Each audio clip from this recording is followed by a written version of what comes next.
Check out Paddy Power's new and exclusive Cash Card Plus. Available to use online, at ATMs, or even down the local. Paddy Power, you beauty. Hi there, welcome along to the Racing Post Weekend Review Postcast. I'm Bruce Millington, and joining me today are over in Ireland from Paddy Power. We've got Nick Watts, a mainstay of these broadcasts, and we've also got a warm welcome to a Racing Postcast debutante, Mark Scully. I've looked at my running order. There's not a single bit of jumps racing. Something's going wrong. We really are out with the old and in with the new. Don't worry, it's for 1 week only, Bruce. The Nationals on then, so we're grand. It's ridiculous. We can't even talk about who we fancy in next year's play or the Mile Mayo Fleet or whatever. It's no good. Anyway, it's one for flat fans. To be fair, we did have some absolutely sensational flat action in Dubai on Saturday. It really was absolutely superb. We'll be looking at some of the big talking points from that. We'll be trying to suss out the Lincoln winner.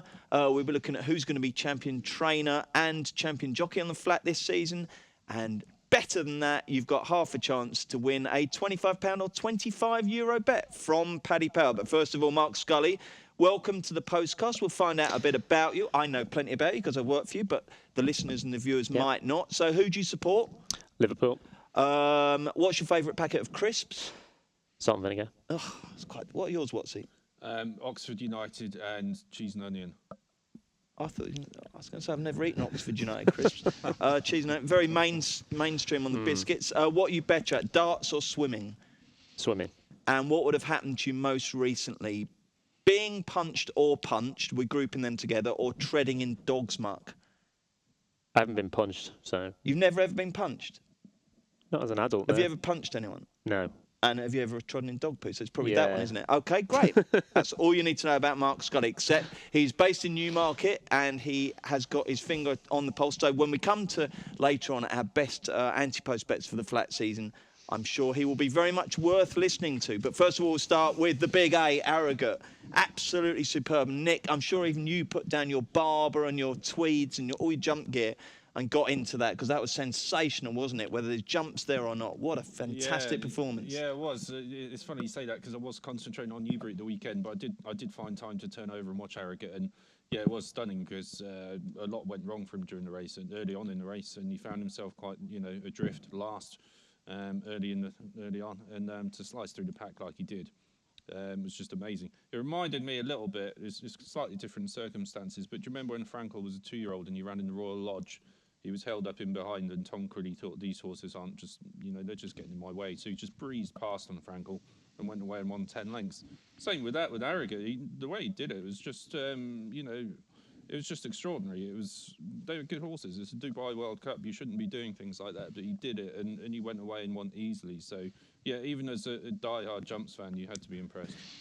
Begrudging praise from a National Hump fan there. Mark, what about you? What did you make of it? I mean, how good is he in terms of the great horses you've seen? Well, he's not the best horse we've seen in those silks, even, is he? I think there's always Is he, though? There is some debate on that, Not for me. Where, at what point, what conditions, what trip would you have to fancy Arrogate to beat Frankel? 1.5 miles on the dirt? Yeah. He'd beat him then, wouldn't he? What about 10 furlongs on dirt? No. No? Really? Depends how Frankel takes to the dirt.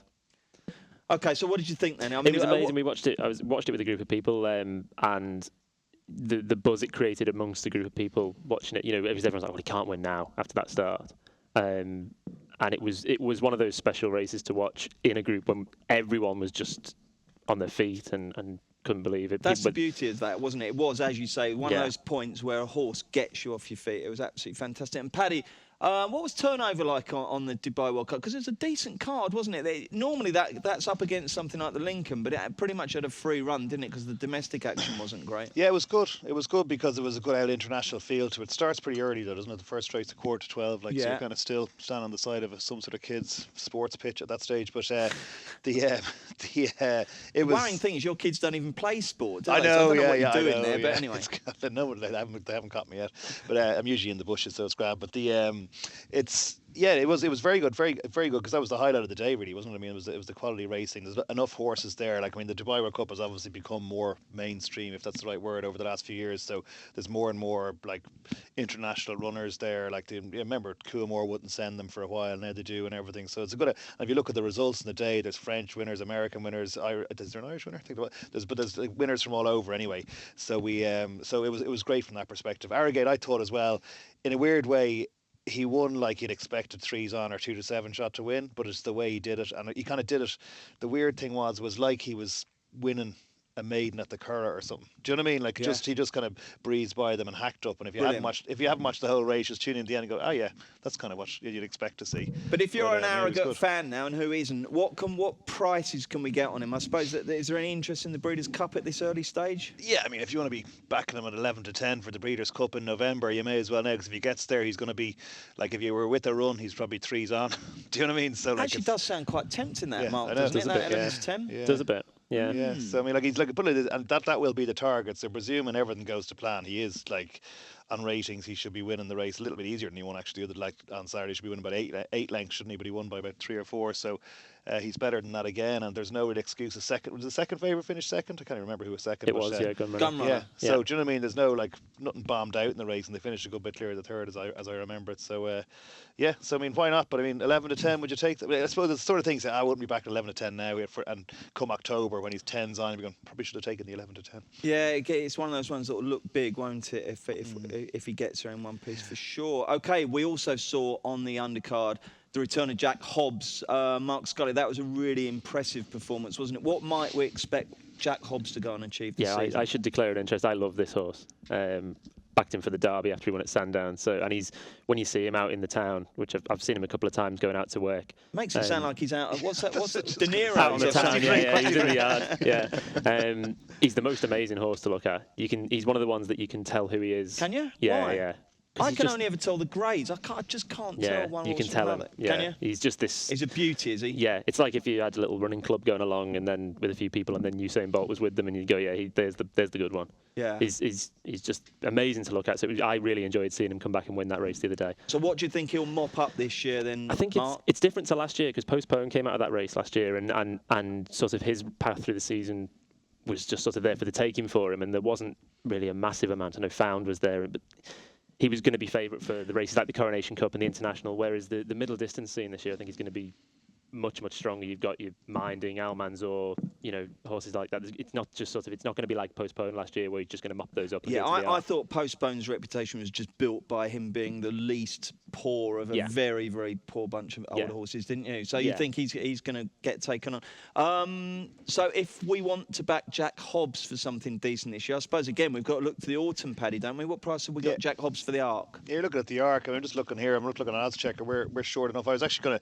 to slightly diss his run at the weekend, but he's only 6 to 1 for the Arc with us, and he's double that around the place. So I mean, we obviously think he's got a really good chance for that. Yeah. Is he really doubles elsewhere? Is he? Yeah, he's up to 12s around. Give us a quick show for the Arc then. Okay, so 5 to 1, Almanzor, Le Questionnaire is 6 to 1, Jack Hobbs 6 to 1, Minding 9 to 1, along with Satono Diamond.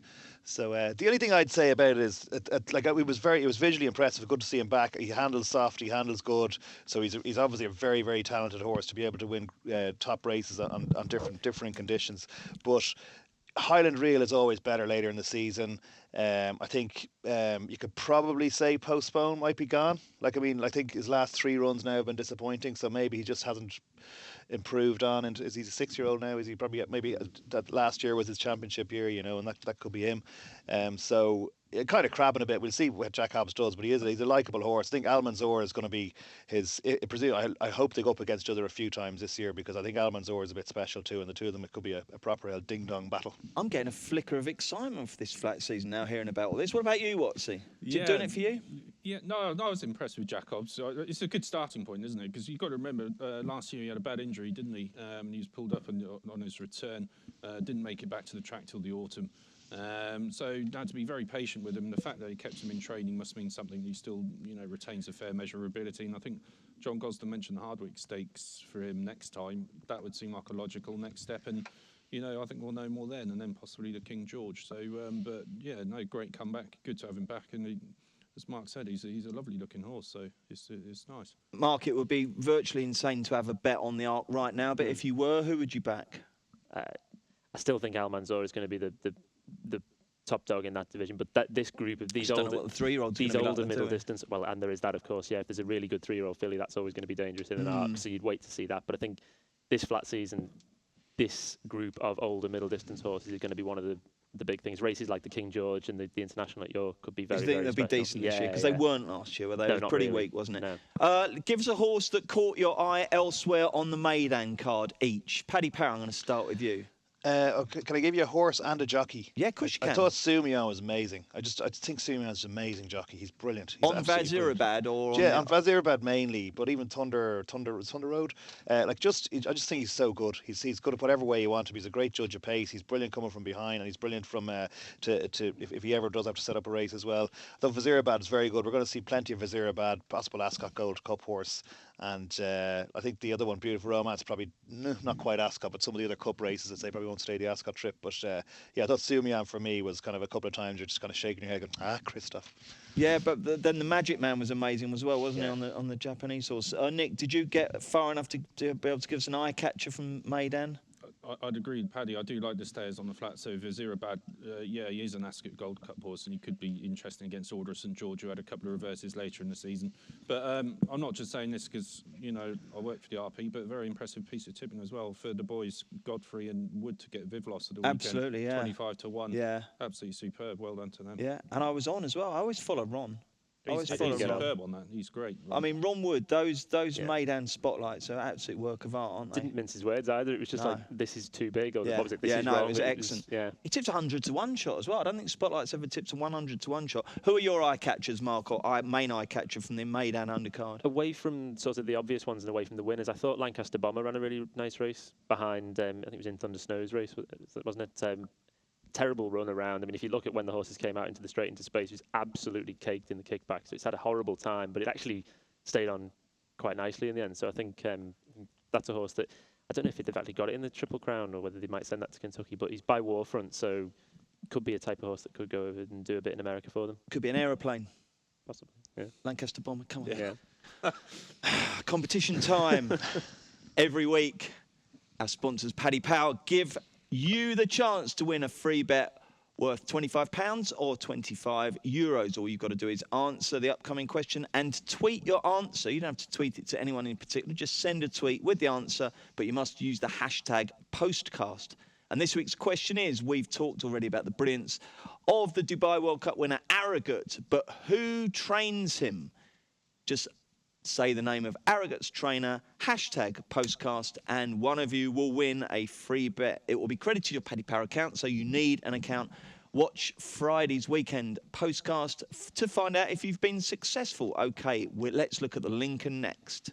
Here's Paddy Power's latest horse racing offer. It's money back as a free bet if your horse finishes second to the SP5 in all races at one meeting today. And at one meeting every day this month. Max £25 per race, not available in shops. 18+, gambleaware.co.uk. By the way, before we talk about the Lincoln, Mark, wasn't Bob Baffert cool when he was watching Arrogate win the British Cup Classic? Did you see that video of him? Yeah, he was just standing there. It was absolutely amazing, wasn't it? Yeah. OK, so the British flat turf season kicks off at Doncaster on Friday. It normally starts at Catterick or Ayr or something, but they've gone back to tradition here. We're back at Donny, which is good. And the lads will give you their Lincoln fancies after Paddy Power has given us a latest show on the race. Okay, so I think decks are just in, the 5 days are just in, so presumably seeing a couple of the price have shortened. So obviously we have the updated decks. Mirando is favourite at 5-1, Yufton 13-2, we got Sacred Act 10-1, Ballyconcerto and Nimmer about 12-1, and then 14-1 Dunacan, Third Time Lucky and Chelsea Lad. Nick, if I asked you for a fancy on next year's RSA, you'd be able to give me one, but can you give me one for the Lincoln on Saturday? I'll do my best. Yufton is a horse that I've been following. He's been around the houses, but he's been to Haggis and then he went to Johnny Merton, then he's come back to Roger Charlton, and he won a good handicap at Ascot late on last season, and he had 2 runs last season. He finished 4th first time out, improved from that, went to Ascot and won. This season, same thing. He's been to Wolverhampton, finished a good 3rd on his kind of prep run, I would imagine. Now he goes to the Lincoln on his 2nd start. He's always been a very good horse, and he would be the one for me. He's got plenty of class. 13-2. That will do nicely. Okay, Mark, who's been burning up the Newmarket Gallops? Oh, I don't know who's been burning up the Gallops, but I like Third Time Lucky. Not in Newmarket, so I don't know how he's been galloping, but yeah, it's You leave all that early morning stuff to David Milnes, don't you? Yeah, he's welcome to those early starts. No, I like Third Time Lucky. Won a big handicap at Newmarket season before last. These horses tend to they'll win a big handicap, and then it takes them a season to get back down to a mark they can win off again. It goes in cycles like that, and I think he's a very consistent horse. And yeah, what price is Third Time Lucky, Pad? It's 14s. 14s, and who's your fancy, Paddy? I think Yufton's pretty obvious. Miranda as well, but Yufton's pretty obvious. It was eye-catching his prep run at Wolverhampton last time. I think he had a gelding operation over the weekend, over the off-season, I think.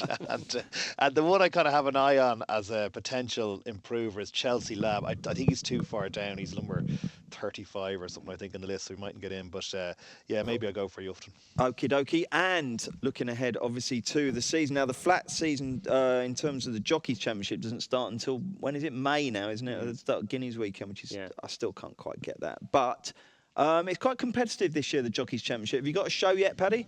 Yeah, we do, on the jockeys. So we have D'Souza, Sylvester D'Souza is 11-8, Paul Hannigan 5-2, and you got then Ryan Moore and Andrea Aziteni are 7-1, 8-1 Jim Crowley, 12-1 Fran Berry, and 14-1 William Buick. I've got a strong fancy myself here, but I'm going to let the lads have their go first. Nick, who's going to be champion jockey? Well, I know in football circles, the phrase "who wants it most" is a big no-no, isn't it? You shouldn't ever say that. It's a dreadful thing to say. But in terms of the top jockey, it does come down to that, because they have to trek all over the four corners of the UK. Give up family life and all that kind of stuff for the summer ride, morning, noon and night, if they want to have a chance. That's why people like Ryan Moore, you can discount them. He's not remotely interested in winning, I don't think. So I would say Paul Hannigan, maybe now he's not with Sheikh Hamdan anymore, that might free him up. Obviously, previous winner, out of the market leaders, he'd be the one I fancy. A mad one at a huge price, Luke Morris. I backed him last year, and he gave me a bit of a sweat for 3 quarters of the season. He's there in terms of volume. He'll go anywhere for a ride and a winner. You look at the amount of rides he gets during the season; it's absolutely huge. It's just his winning percentage isn't quite there at the moment. It wouldn't take a lot if he was still contending in kind of June, July time for a few people to get behind him and do a kind of what Jim Crowley did last season. I was going to say, you can get a shock here, can't you? What price was Crowley this time last year? It would have been any price you like. What price is Luke Morris, Paddy? Yeah, he's 33 with us. I'm just looking there at Odds Checker. You can get a bit of 50 around as well. Oh, so. Right. Excellent. Okay. Who do you fancy, Mark Scully? I'd agree of the lads at the front of the market. I think Paul Hannigan would have a really good shot at it this year. No reason why Sylvester won't have a really good go at it as well. But to go a bit bigger, I think someone like Fran Berry could be interesting, because for the same sort of reasons, the lads like Jim Crowley and other people that are attached to O'Sheen Murphy that have got retainers, it's always going to be tough for those, because they can't go. If there's one good horse running at Ascot on a Saturday, they can't go around and do all the other rides. But someone like Fran had his season torn apart last season by injury, but he's a very, very good rider. He's got to ride for the greatest, though, hasn't he? He's got to ride for Rafe, hasn't he? Yeah, but Rafe's got plenty of good horses going around. He'll have a good season, and he can pick up other rides on days. I think as an outsider, somewhat a bigger price, you might get a bit of a run for your money with him. I thought Hannigan was really, really solid value. I thought 11-5-2. I could definitely see him getting his head down and having a go for it this time. Paddy, have you got a view on the Jockeys Championship? No, I was just, I thought the top 2 in the market are the 2 that are going to be head down and go for it. I was thinking Sylvester D'Souza, just like for no particular reason between the 2, just because you said Hannigan. Okay, fair enough. Well, it's not a bad judge. Opposing me normally does pay for it. Okay, we'll have a look at the best anti-post bets for the flat season next. Here's Paddy Power's latest horse racing offer. It's money back as a free bet if your horse finishes second to the SP Fav in all races at one meeting today. And at one meeting every day this month. Max £25 per race, not available in shops. 18+, gambleaware.co.uk. Welcome back. Bruce Millington, Nick Watts, Mark Scully and Paddy Power's Paddy Power. And we're looking into the flat season. And the question for the lads is this. If you only had one anti-post bet on the flat season right now, who would it be, Nick Watts? Well, we've had Brexit and we've had Trump, so could we have a classic winner for David Ellsworth this season at long last? Swiss Storm. What's the link there? Just unusual things happening. Oh, fair enough. A classic winner for Elsie. He's he's an old man now, isn't he? But he's got a real contender for the 2000 Guineas, Swiss Storm. I watched him win at Newbury last season. I think he won his maiden there. Looked really, really impressive. Goes for the green and been a bit of money around for him lately. I think he's about 20-1 for the Guineas. Elsie loves him. I know he loves all the horses he's got, but particular praise for this one. Son of Frankel, he'll do for me. That would be 2020. great, wouldn't it? Great story. What a story that would be. Mark Scully, who's your anti-post nap? I couldn't split two if I can have two. You can have two, of course you can. I like Talib for Phillies Classics, 1,000 Guineas or the Oaks potentially. She won her maiden at Newmarket back end of last season. She was the second string of the Hamdan in the race, but she was superb, moved really well, balanced, looked like she handled Newmarket so well. So I think she'll go very well in the Guineas, in the 1,000 Guineas. But she's also her dam was third in Snow Fairies Oaks, so there's no reason to think she wouldn't be able to go to Epsom with a chance as well. I think she's 16s or so for the Guineas and 20 odd for the Oaks. So, Lovely. And Lamato, I think from the other night, not worried about him getting beat the other night. If we have good to firm ground for the Diamond Jubilee Stakes, July Cup race like that, he's just going to win them. You think? Yeah. I've seen Sky bet of 20-1 special that he'll win both of those. I think that's worth a poke because you're betting on the weather. If it's good ground or better, he'll win because it's easy to forget what he did in the July Cup last year, but he absolutely spread eagled them. And I was standing there watching it side, you've hardly ever seen a horse quicken like that. Not a European sprinter like that. So. And you're happy that the ground was just all against him on Saturday? Yeah, as soon as it rains. As soon as it rains, it's finished. They took him out. They thought it may as well run. Yeah, as soon as it rains, it's game over for him. So, but. Okay, you're betting on the British weather with that, aren't you? Yeah. That's always a risky thing to do. Paddy, what have you got for us? So I just had my anti-post bet for the season this morning, actually. Did you? Yes, I did, because there was a horse that won the last race at Naas yesterday by 11 lengths in Aidan O'Brien's second string. And the horse that beat him by 6 lengths on its second start is Cliffs of Moher, and it's 20-1 for the Derby. And that day put up a really good performance as his second run last season. So he's kind of gone a little bit under the radar. He hasn't really shortened today. I thought he would after that. Well, sorry, I actually didn't cop it on. One of the racing lads told me this morning. So I have to be honest about that. But you're nicking that all as your own work. Totally, all my hard work. I was actually at Naas. I'd left before the last race, mind you. But yeah, so it did still. So Cliffs of Moher for the Derby is the one to follow for the season, and he was the one that his form has been very, very strongly franked. Okay, so we've got Cliffs of Moher for the Derby. We've got Taleb for the Guineas, 1,000 Guineas and the Oaks, and Swiss Storm for the Guineas. Okie dokes. Now then, what about one horse to follow this season? Not necessarily one that's going to win the Classics or an anti-post, but is there a horse you think that could be worth paying? I'm going to start off with one because I saw a horse of Mark Johnson's win a maiden at Lingfield on Friday over a mile and a half called Vosky, and I tell you what, that was monumentally impressive. Beat one of Rafe Beckett's actually, and I thought this thing, sometimes you just look at it and you look back in the form and think, this could be half decent. So Vosky is my tentative one. Nick, who's yours? I'd give one of Aiden's called Venice Beach, who was second in a back-end Leopardstown maiden last year. He was about the 5th or 6th string, but he ran really well. He's half-brother to Daydream. But I don't think he's like a classic colt. I think he could be one for like the Queen's Vase races like that, Bahrain Trophy. Maybe a Ledger bid later in the season, but yeah, Venice Beach for me. Venice Beach, okay. 2 Vs. What have you got, Mark? I think obviously one of the big stories all of this season is going to be how the Frankel offspring do in the first ones now being 3 in their first Classic season. And I think some of the horses that came out towards the back end of last season, it could be really interesting. John Gosden's got one called Cracksman for Anthony Oppenheimer, Golden Horn colours. Won a maiden really well back end of last season. You could, as Golden Horn did at Nottingham, you could well see him coming out meeting at something at the Craven like Golden Horn did, and progressing well. Doesn't necessarily have a sort of Derby pedigree, but neither did Golden Horn. So I think a horse like Cracksman, eminent Martin Mead has another Frankel that won a good maiden. So I think it'd be worth going back and refreshing your memory on some of those Frankels that came out at the back end of last season. Just had one start and.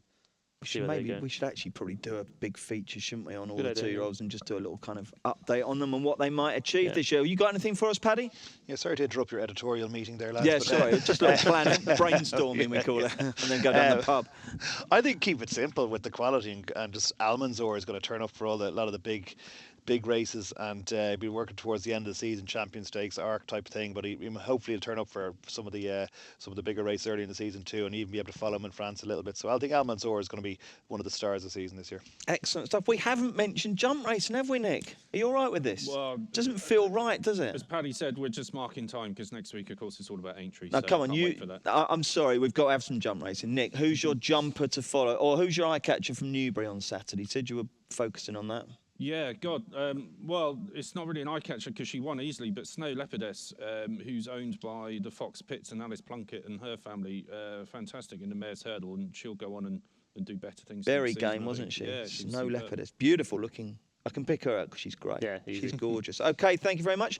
Don't forget the competition. If you know the name of the trainer of Arrogate, just tweet his name with the hashtag Postcast even, and you could win a free £25 or €25 bet courtesy of Paddy Power.